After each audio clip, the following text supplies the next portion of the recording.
Les escoles encara són espais on es transmeten els valors del patriarcat. Es mantenen els prejudicis i estereotips associats al gènere, condicionant el desenvolupament de les nenes i les noies. Jo faig vaga i lluito pel dret de totes a una educació de qualitat inclusiva, on es parteixi de l'equitat de gènere i la diversitat. Faig vaga perquè en molts llocs dels països del món néixer dona encara és una desgràcia. Faig vaga perquè ser dona i musulmana encara és més complicat. Faig vaga per donar veu per una igualtat a les dones del món rural. Jo faig vaga perquè encara hi ha molts motius per haver-la de fer.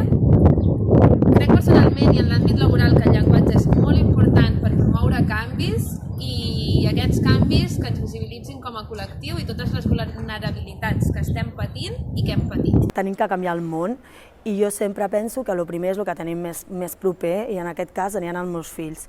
El 8 de març jo vull anar a la manifestació, una per mi, perquè sóc dona i els meus valors són molt importants, i una altra per poder inculcar als meus fills aquesta importància sobre els valors que en un principi són la igualtat per a totes les persones del món. Estamos viendo la importancia de la mujer dentro del entorno agrícola, que está aumentando su presencia, no obstante, todavía queda mucho de trabajo por hacer en este sentido y por esta razón formaré parte de la huelga del 8 de marzo, así como por la representación de las mujeres científiques. Jo faig vaga perquè no puc més. Ens hem de cuidar més, també a les entitats. Hem d'incorporar una mirada feminista a les nostres vides i en els llocs de treball. Davant l'emergència climàtica, el 80% de les persones refugiades són dones. Però també són dones les que encapçalen les múltiples lluites contra la privatització dels recursos naturals, per la preservació de la biosfera i per l'agricultura sostenible. El 8 de març faig vaga perquè nosaltres produïm i reproduïm el planeta i ho fem posant al centre la sostenibilitat de la vida.